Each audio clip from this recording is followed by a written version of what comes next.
Assalamualaikum warahmatullahi wabarakatuh. Halo teman-teman, perkenalkan nama saya Safitri Hafel. Saya akan membacakan sebuah dongeng yang berasal dari daerah Jawa Barat yang berjudul Situ Bagendit. Dongeng ini diambil dari buku yang berjudul Pustaka Dongeng Nusantara yang ditulis oleh Servina Susilo dan diterbitkan oleh Alex Media Komputindo pada tahun 2010. Nah teman-teman, begini ceritanya. Pada zaman dahulu, daerah Situ Bagendit awalnya adalah sebuah desa. Tanah di desa itu sangat subur dan tidak pernah kekurangan air. Para penduduknya kebanyakan bekerja sebagai petani. Para petani selalu menghasilkan padi yang berlimpah ruah. Namun, para petani tetap hidup miskin dan serba kekurangan. Para petani selalu menjual hasil panen mereka kepada seorang tengkulak yang bernama Nyi Endit. Nyi Endit adalah seorang tengkulak yang paling berkuasa dan ditakuti orang-orang. Nyi Endit adalah orang terkaya di desa itu.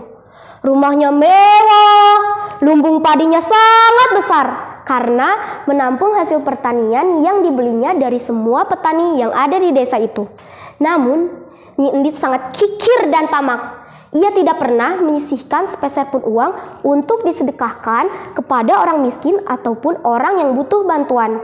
Jika ada yang meminjam uang Nyi Endit, ia akan menagihnya berkali-kali lipat dengan uang yang dipinjamkannya.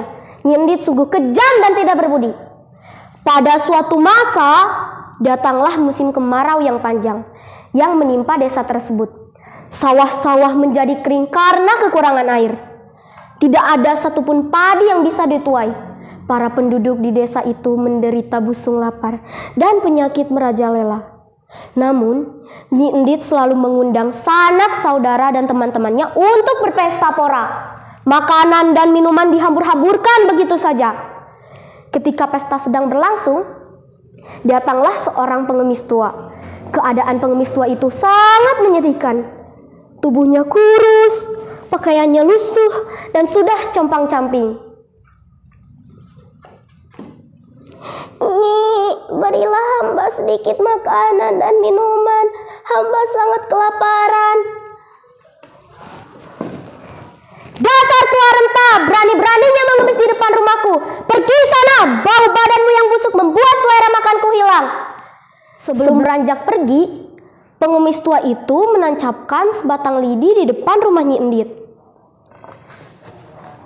Dengan air pula, kau akan merasakan hukuman atas perbuatanmu yang keji. Pesta pun menjadi hiruk pikuk karena semua orang berlomba-lomba untuk mencabut lidi itu. Centeng-centeng Nyi Endit yang berbadan besar pun mencoba mencabut lidi itu. Nyi, lidi ini susah sekali dicabutnya. Kami tidak bisa mencabutnya. Nyi Endit pun marah karena pestanya dikacaukan oleh lidi yang ditancapkan pengemis tua itu. Pengemis tua, gara-gara ulahmu pestaku jadi berantakan. Cepat cabut lidi ini sekarang juga. Tanpa mengucap sepatah kata pun, pengemis tua itu kembali ke rumah Nyi Endit, lalu mencabut lidi yang ditancapkannya. Semua orang terkesima melihat pengemis tua itu bisa mencabut lidi itu. Tiba-tiba keluarlah pancaran air yang sangat deras dari lubang bekas lidi itu ditancapkan. Semua orang berlarian ke sana kemari karena takut kebanjiran.